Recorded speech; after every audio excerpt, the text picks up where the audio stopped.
Weapons have existed as long as humankind. For millennia, they have determined the destiny of generations. Weapons bring suffering and death. They show what humans can inflict upon other humans. But they're also intended to keep the peace and pave new ways for technology.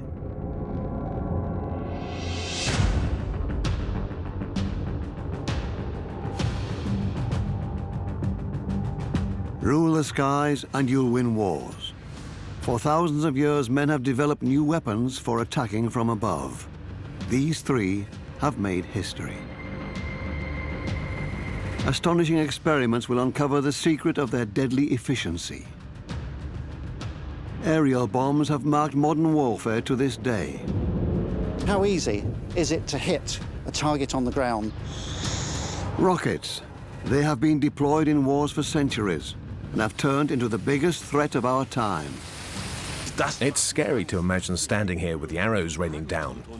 Incendiary arrows have served as wonder weapons since ancient times. No one would have heard it, no one would have seen it coming until the house is fully ablaze. Ignite an arrow and fire it. Sounds easy, but in reality, incendiary arrows are a masterstroke of weapons technology. Fire provides light, warmth, life. Since the beginning of our time, human history has always revolved around fire. And as long as mankind has benefited from all that fire can give, they have made use of the fact that it can also take. Fire is one of the oldest weapons. It terrifies primitive creatures like humans and always has done. If you watch a troop of chimpanzees running from fire and you watch a troop of humans running from fire, you're watching the same thing. We haven't lost that primeval fear of fire. Incendiary arrows prove particularly effective in sieges of cities or fortresses. But how can the arrow stay ablaze while it's soaring through the air? Weapons expert Mike Lodes is about to find out at the medieval center in the Danish harbour town of Nykøbing Falster.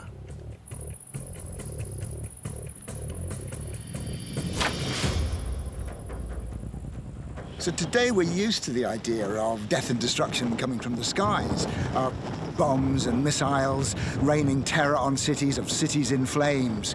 But cities in flames, that's as old as when men fought with the bow and arrow, because they used incendiary arrows. Even up to the late medieval era, many peoples built their houses from wood and covered their roofs with straw, an easy target for an incendiary attack. We want to know how the fire reaches its goal. Our expert goes for the easiest option first.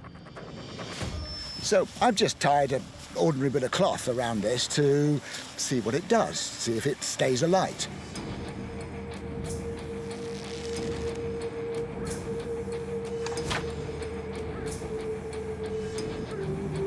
A failed attempt with a clear result.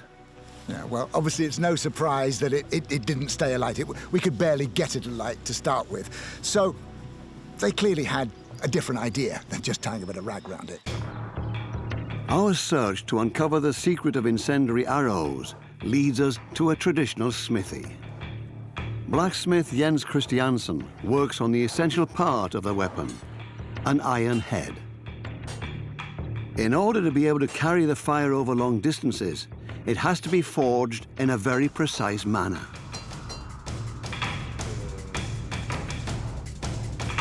It's always a thrill to work with a blacksmith. They are taking iron, which starts as a bit of rock in the earth, and they're making things, elaborate shapes. He's also using his eye to judge the temperature. His eye is a thermometer.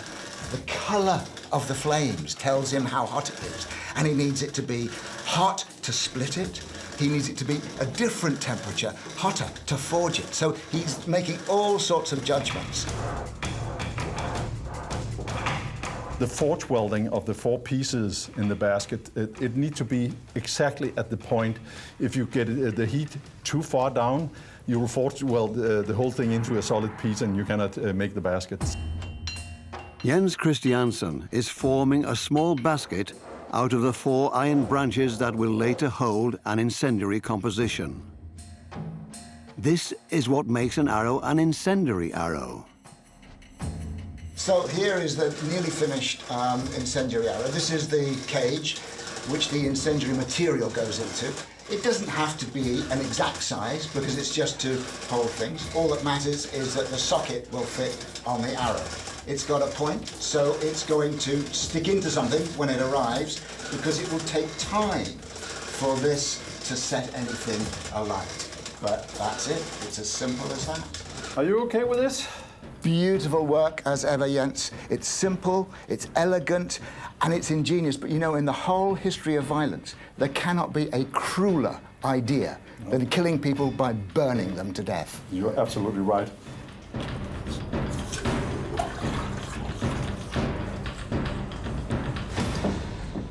And there it is. The missile is armed with its warhead and ready to go. Assyrians, Romans, Teutons, Saracens. Almost all triumphant warriors use incendiary arrows. Those who master the elaborate manufacturing technique have a real advantage in war. An archer with an incendiary arrow can do the work of 50, 100 archers because if his arrow stays alight, if it hits its target, if the fire starts, then the fire will spread. You need no more arrows. The Isle of Rhodes, 305 BCE. In a bit of fight over Alexander the Great's legacy, thousands of soldiers have built siege towers before the walls of the city. But the Rhodians defend themselves with burning arrows. You have to protect siege equipment like mobile towers from incendiary arrows and incendiary compositions. Sometimes this was achieved with metal plates or by putting up the hides of freshly skinned animals, attaching the flesh side to the exterior walls of the towers to prevent them from catching fire. The siege towers are set ablaze nevertheless. The attack has failed. The Rhodians erect the famous Colossus of Rhodes to honor their sun god Helios. They owe their victory to incendiary arrows. The iron head on the arrow is only part of its secret. What's inside the basket is critical. Mike Lodes and Jens Christiansen know which substances are most suitable for the incendiary composition. This knowledge often determines the outcome of ancient and medieval conflicts. Chemistry decides on victory and defeat, or rather, alchemy. That is the name of this science in the ancient world. The earliest written records are from Egypt. For incendiary arrows, knowledge about pitch, sulfur, and carbon is essential. The origins of alchemy can be traced back to the moments in history where people were actively looking into different materials and consciously trying to combine them. You'll find the first examples of men experimenting with sulfur in the Neolithic period. That's where it all began. Alchemists also do a lot of research for weapons development. Around the year 1000, experiments with sulfur lead to the invention of black powder in China. In fact, many of the groundbreaking findings of the past were unplanned. They did a lot of experimenting, of course, and obviously they stumbled upon discoveries. Take pyrite, for example. It's basically fool's gold, and if you heat it, it starts to produce fumes. These fumes condensate on a cold surface, and you get sulfur. It's amazing what you can discover when you're not even looking. Countless experiments over many centuries. The alchemists make discoveries that will go down in history. Their knowledge is protected like state secrets. This is also how Mike Lodes and Jens Christiansen know what kind of incendiary composition is needed for their iron basket. Pitch, sulfur, deadwood, and hemp ensure that the arrow keeps burning. And then, for good measure, we could dip that in tar. The last step. Now the weapon is ready for action. Will it be possible to set fire to the target thanks to the incendiary composition in the iron head? Mike Loades wants to put that to the test. So this is the arrow that I made with Jens. So it's got the sulfur at its core.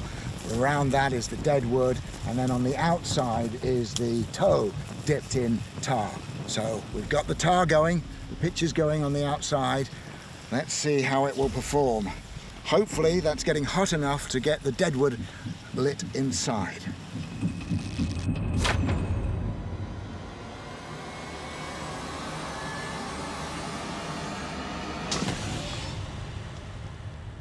Well, look at that. It's actually taking. That house is going to burn. And if this was a night raid, the soft tap of that arrow into that roof, no one would have heard it, no one would have seen it coming until the house is fully ablaze. It's a most vicious form of warfare, a terrible terror attack to drive the citizens from the city, to make them turn against their overlords and give up and open the gates. The wooden house with its straw roof will be destroyed within 2 minutes of the fire attack from above. An elaborate arrowhead and a sticky incendiary mix, a millennia-old technique deployed in countless conflicts.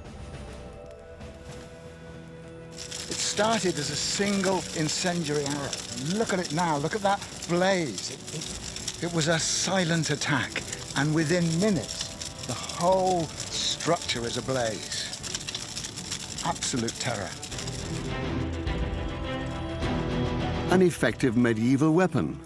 Not only does it get the job done on land, but also on water. For centuries, the biggest threats in naval warfare are neither grappling hooks nor cannons, but incendiary arrows. Medieval ships are made of wood and pitch and are highly flammable. And a lot of the sailors during the Middle Ages couldn't swim. So they faced a pretty grim choice between either drowning or burning to death.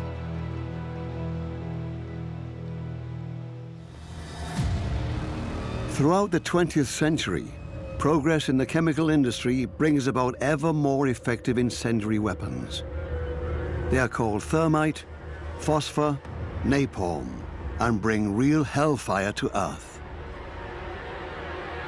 Napalm is actually an abbreviation for naphthenic acid and palmitic acid, napalm. If you mix it with gasoline, you produce a very sticky and extremely flammable mass. Even the tiniest drops of this incendiary composite can burn through every layer of skin, right down to the flesh within seconds. You basically measure the expansion or the percentage of the body surface that's affected by these severe, profound burns. Napalm can penetrate the skin very deeply down to the subcutaneous fatty tissue or even the muscles. It's already considered life-threatening when burns are sustained to 30% of the skin's surface. At 50%, the chance of survival is very, very slim. The Vietnam War draws the world's attention to the disastrous effects of napalm. On the 8th of June 1972, the then 9-year-old Vietnamese girl, Kim Phuc, suffers severe burns in a US napalm airstrike. It's a miracle that she survives.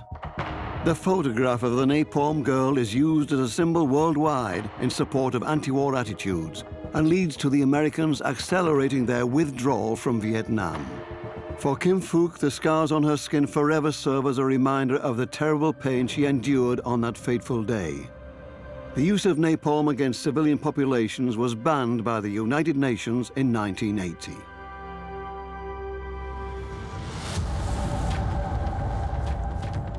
Historically speaking, the most important incendiary weapons were incendiary arrows. Their era ends as firearms conquer the battlegrounds. At the time, new and more effective weapons for the attack from above are already available. Rockets. Their history dates back to the Middle Ages and takes us to the Far East. It is the year 1232. The Mongols are attacking the Jin Empire in North China.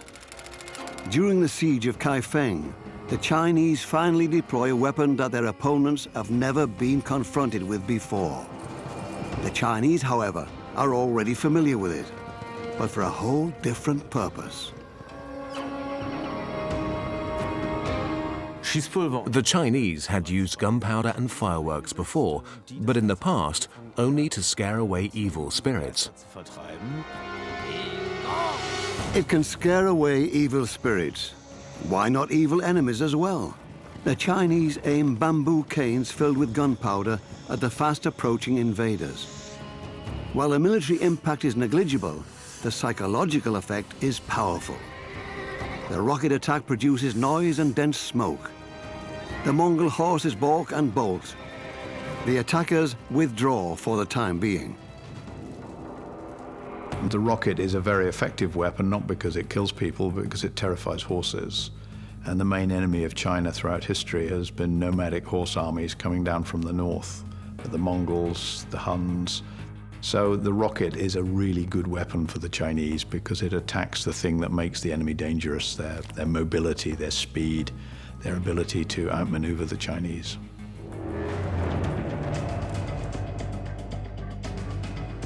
Trugleben, Thuringia, Germany. Weapons expert Wolfgang Staber is building an advanced rocket, originally developed in Korea in the 15th century. The rocket, called Washa, is much more than just psychological warfare. It can fire up to 100 deadly projectiles simultaneously. The first rocket launcher in history. You can hardly imagine that such a small cart with so many arrows has such a disastrous effect. Wolfgang Staber and his team set up the rocket as one would have done in the old days, manually. A paper tube filled with black powder is attached to ordinary arrows. When the black powder is ignited, the recoil pushes the rocket forwards with explosive power, up to 500 meters.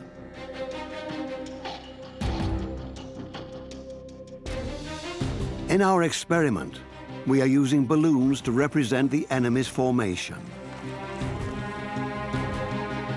The trick of the Korean Washa is its ignition mechanism. One man can fire 100 arrows at the same time.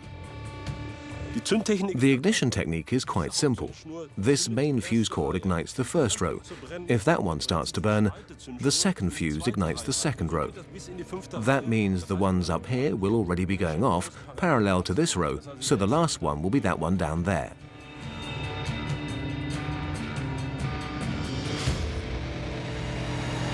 But will the principle work in our experiment?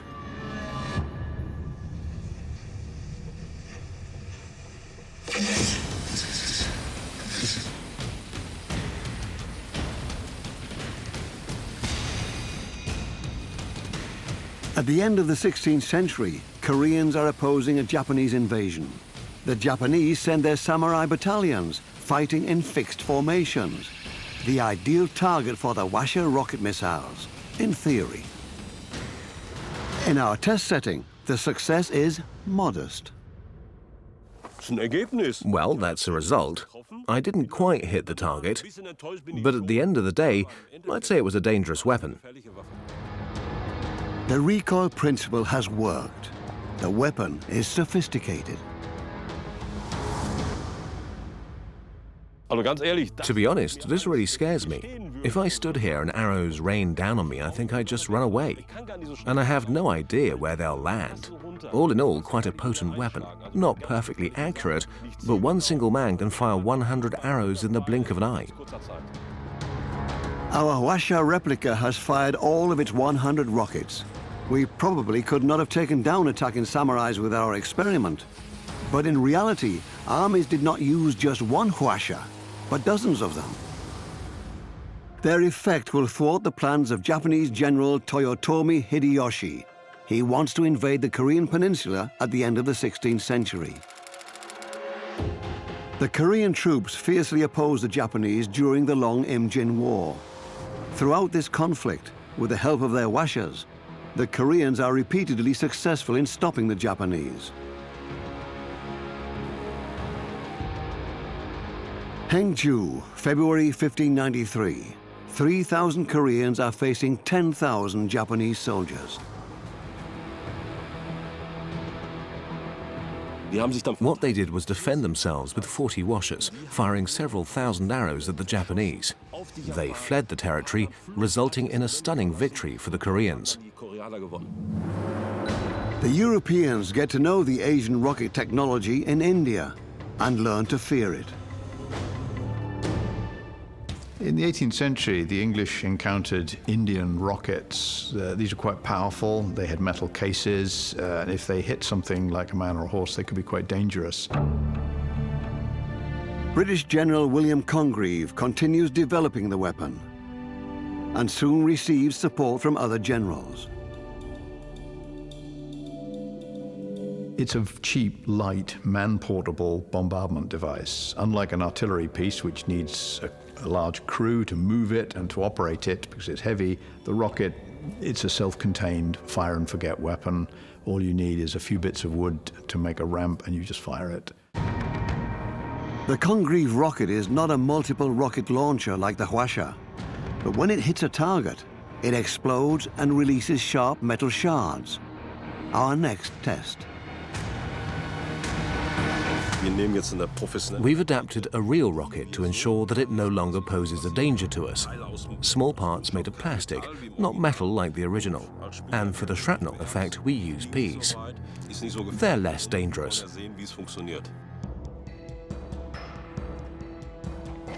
Again, gunpowder triggers the crucial recoil effect.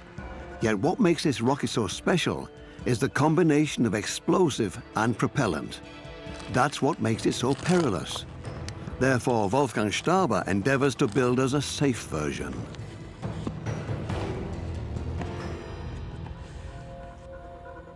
The rocket is ready, and it's just as explosive as the original back in the 19th century. Let's go and witness the bang. But is there a way of knowing how high and how far the weapon will fire once it's up in the air? Where will the detonation take place? We need to do a test run. This is exactly how they did it in the past. They used a tripod of sorts where they could adjust the angle, but they had to try and observe the trajectory. Otherwise, it would have been impossible to make a targeted shot. We'll do the same, make some warm-up shots, then we'll set up our targets. Wolfgang Staber resorts to remote ignition to be on the safe side. This way we can fire the rocket from a safe distance, because I don't know where it will go. It could also blow up in our faces.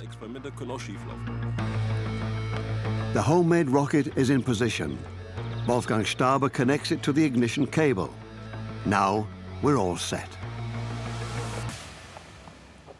3, 2, 1.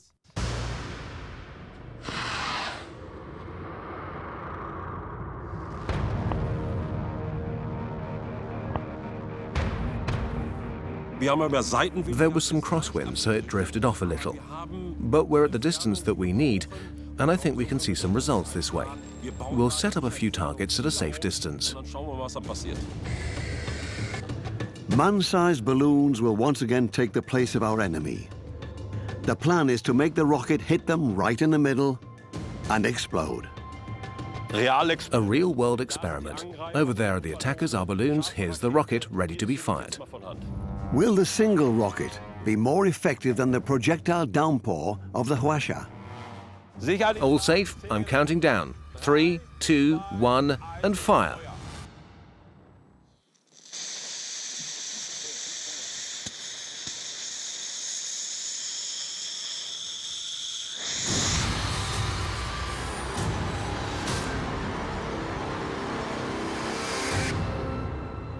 And it's working.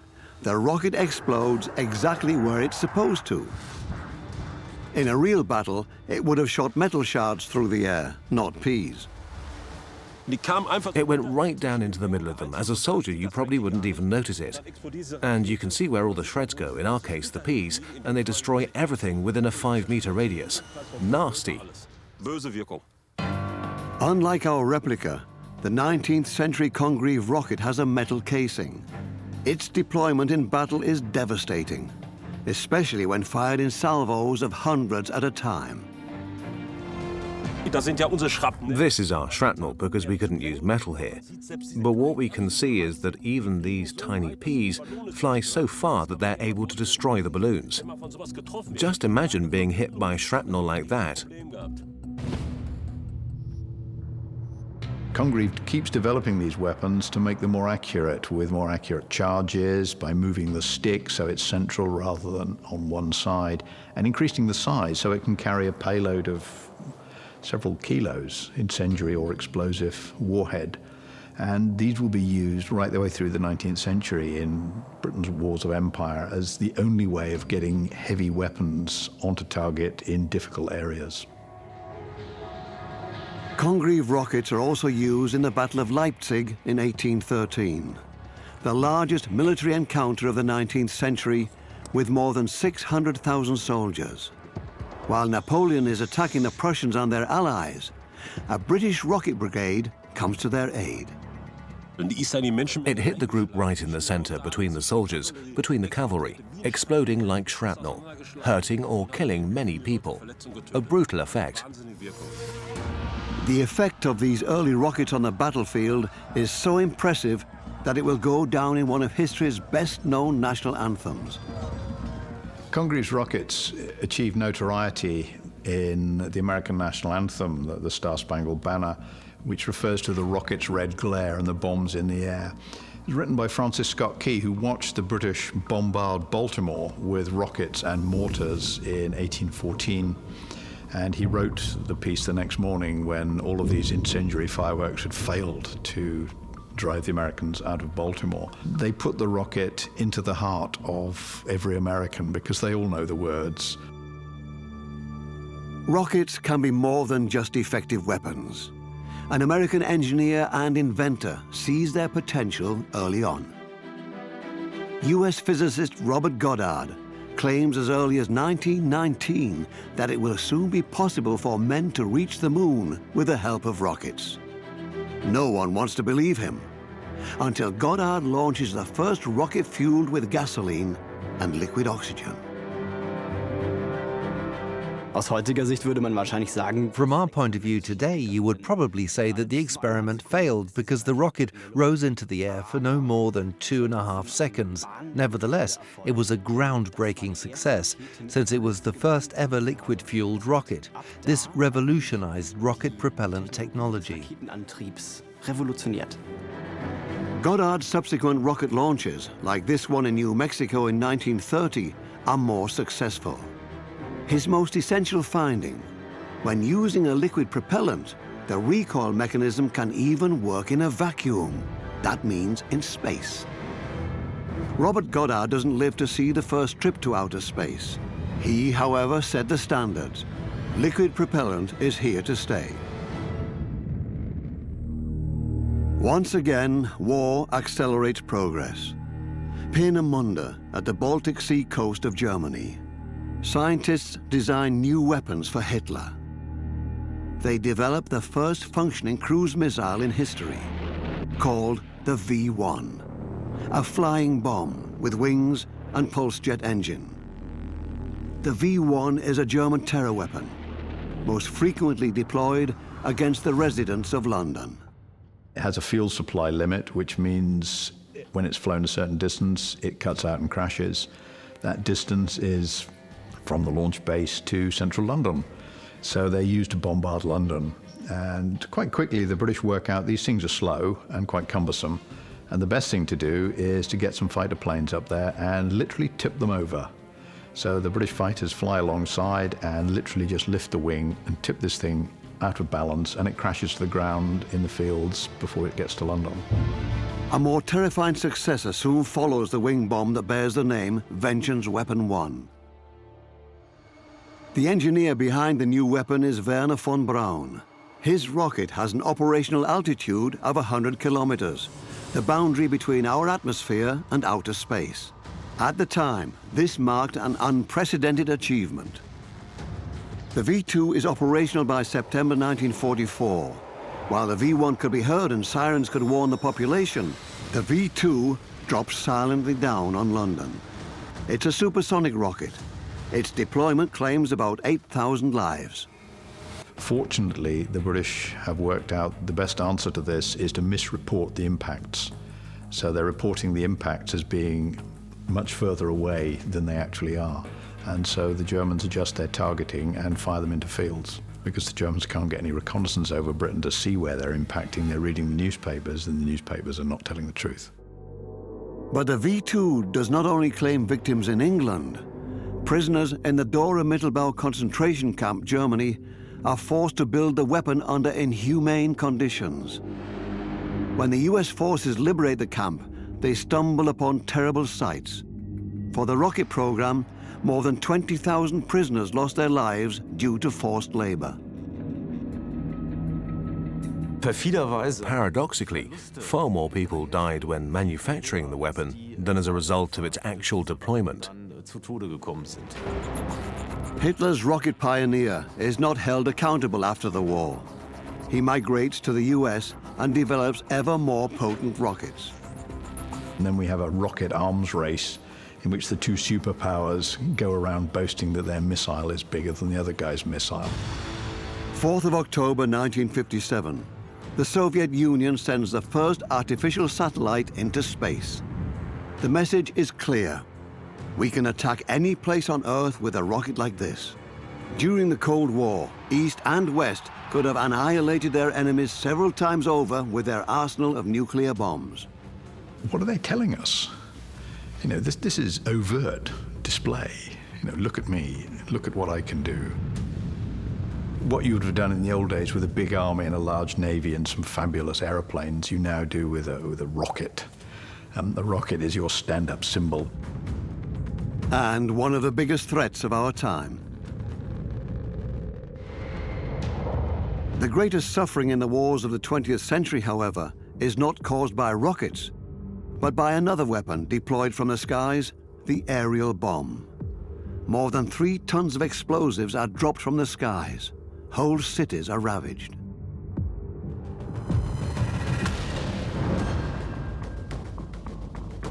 The history of bombing begins in the Italian War of Independence in 1849.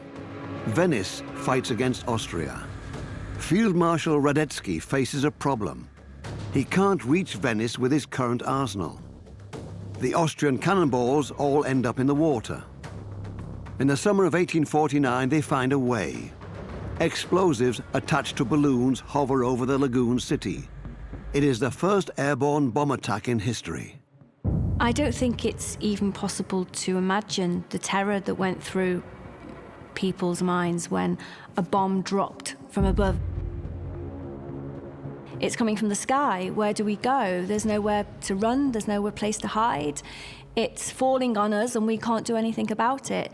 And for that to have happened for the first time, so people didn't know what it was, people didn't know how to protect themselves. Venice is struck by cholera. People are hit by famine. The balloon bombs are the tipping point. The city surrenders. That the explosives actually hit their target, however, was just a stroke of luck for Austria. The concept of a balloon bomb is, of course, complete nonsense. Even if I knew the exact wind conditions in the place where I want to drop the bomb, they could be totally different 100 meters away or in another atmospheric layer. Wind reacts differently at different altitudes, so technically this was not a very good idea. Airplanes offer more accuracy. At the beginning of the 20th century, powered airplanes make their debut. In December 1903, the Wright brothers have their big breakthrough, the first powered flight.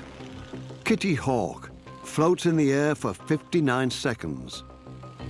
It catches the military's attention in no time. Giulio Gavotti is a pilot in the Italo-Turkish War in Libya. On the 1st of November 1911, he drops 4 grenades from his airplane. They explode, but no one gets hurt. Gavotti is the first man to make an aerial bombardment. Bulgarian captain Simeon Petrov is the first to refine the idea.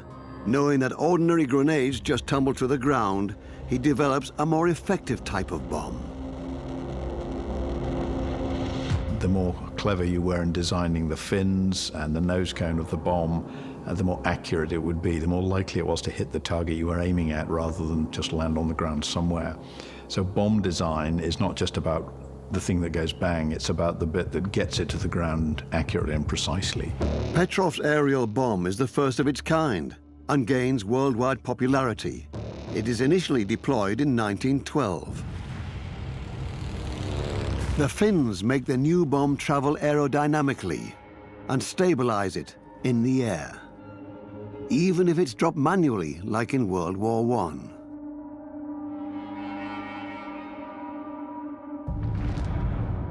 Our next experiment.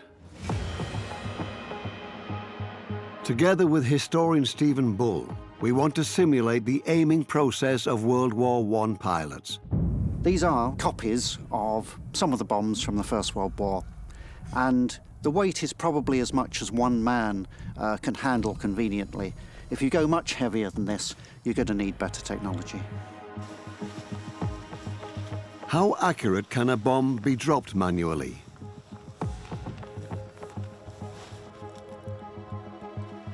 A red cross on an airfield is our target. So just how easy is it to hit a target on the ground from a moving aircraft by throwing a bomb over the side of the plane? We're about to find out. The rules are simple. Above the target, the aerial bomb is dropped by eye. An experienced airplane crew provides support for Stephen Bull. Once the bomb models are loaded, they will rise to an altitude of 400 meters. So we're inside the bombing aircraft now. This is an Antonov A2 biplane. So its characteristics are quite similar to some of the First World War aircraft that would have been used to drop bombs. This plane can fly very slowly. In fact, if the wind speed is strong, it can appear to be stationary. The downside is that we have to keep the door open, so it's going to be quite exciting.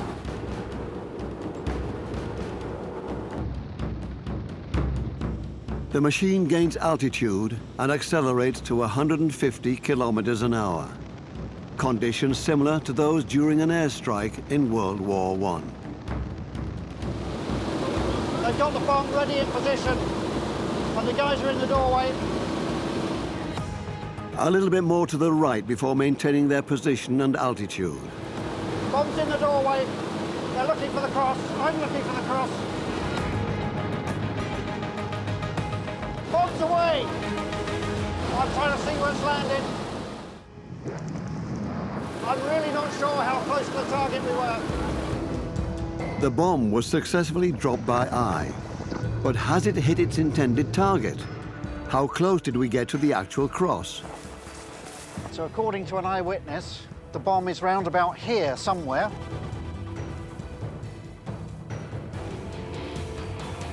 Ah. There's the remains of plaster and the central section of the bomb and the fins, and it's actually embedded in the ground. I would have thought 20, 30 centimetres. Yep, and there is the nose of the bomb, and the fins really are no longer fins, so it's completely mangled. If it had been full of explosives, you wouldn't even have this much left. Quite a mess.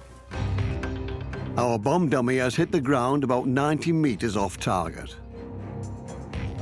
I think we've done reasonably well, but even so, if this was a small group of men we'd been aiming at, we'd have missed it. The results obtained by World War I pilots were likely pure luck. Hitting a target by eye alone is already a huge challenge, even in the best of weather conditions. If there are storm winds, it is futile to even go up in the air. Nevertheless, the weather has always been a decisive factor for the military. During the D-Day landing operation in Normandy in 1944, the Allies are waiting to start the liberation of Europe. The US meteorologists predict a short anticyclone for the 6th of June, a golden opportunity since the Germans are expecting more rain. The Allies invade and surprise the German soldiers. Despite large losses, the landing is successful. Weather has also played a major role in the outcome of medieval wars. Many commanders-in-chief avoid going to battle in rainy conditions. A muddy battleground is disadvantageous for both sides. Crécy, 1346. In the first major land battle between France and England in the 100 Years' War, the enemies take to the fields despite the bad weather. But France's crossbow shooters struggle in the rain. The strings are too wet. The ground is too slippery for the shooters to get a solid standing. The inability to control the weather is probably one of the most frustrating and draining and psychologically damaging aspects of war. But how well can you factor in wind and weather? We want to give it another try, dropping a bomb manually, but taking the wind into account. What you may not realise is that the bomb will be leaving the aircraft at the same speed as the aircraft is moving. So we're going to have to judge carefully the distance between the release and the target. We place a white cross 375 meters away from the red cross. The bomb has to be dropped from this position to land within the red. According to our calculations regarding altitude, speed, air resistance, and the weight of the bomb, this is the perfect place to release it. I'm very close to a 400-metre drop, and I just don't want to get any closer. He's looking for the cross. The white cross is directly underneath us. Smoked away. But I really don't know where they've gone yet. Did the bomb get closer to the target than the first time? Back on solid ground, Stephen Bull begins to search for our bomb. Not as easy as it seems.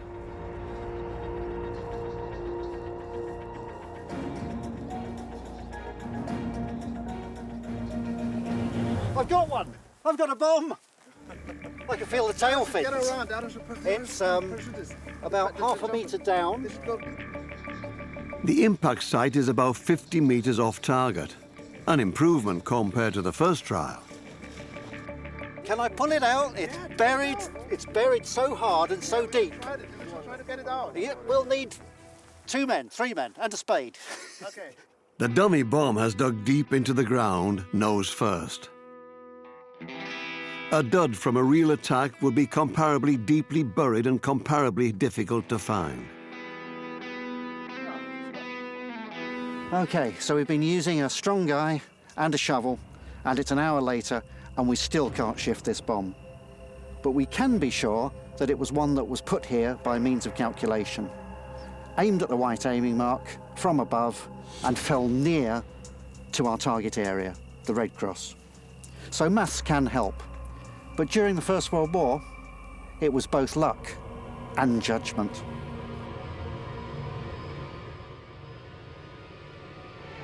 It isn't until World War II that bombings become more accurate.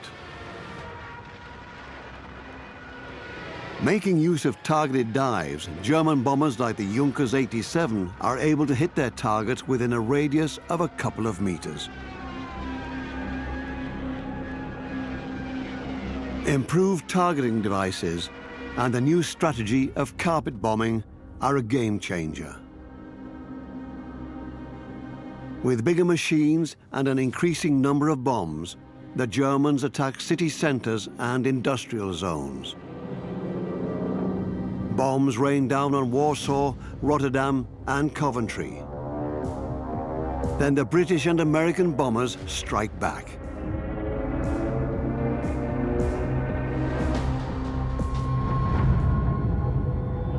Both sides are hit hard. Entire cities soon lay in ashes. Houses turn to rubble. 600,000 people die.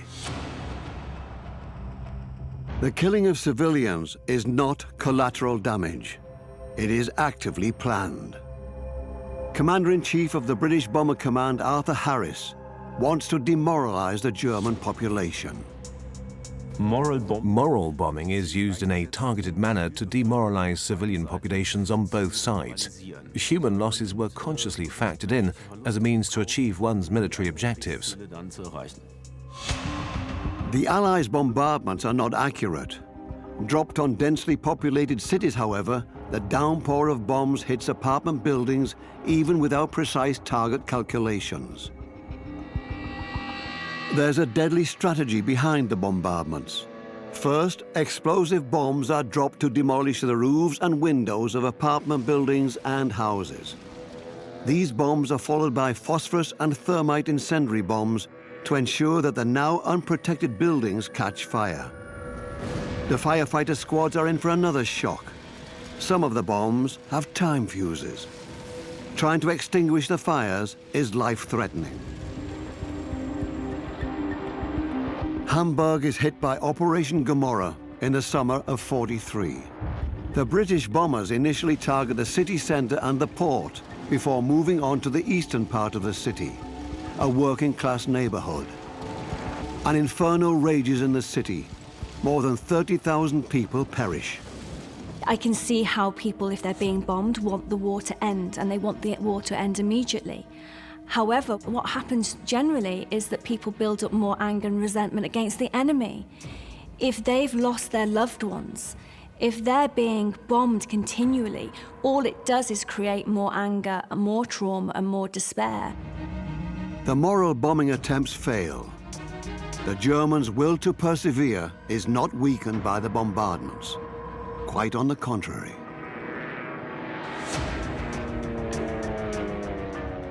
Essentially, the incompetence of strategic bombing early in the war led to a reduction in the moral standards of targeting. Something that no soldier on the ground would think was acceptable, the random killing of civilians, became standard practice for air forces. All air forces, anybody will just drop some bombs. Once you get there, bomb them. The barbarity reaches a new climax in aerial warfare over Japan. Tokyo, 9th of March 1945. The majority of the city is destroyed. More than 100,000 people die in the attack, more than in the nuclear bombings of Hiroshima and Nagasaki. Time and time again, the aerial bomb returns to countless war theaters after 1945. Be it Vietnam or Syria, the aerial bomb remains the standard weapon for the attack from above.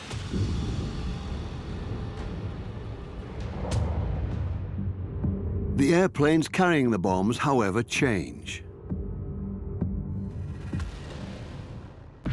Not to protect civilians, but rather the pilots. Originally designed for observation, drones can silently drop bombs at command and are completely unmanned.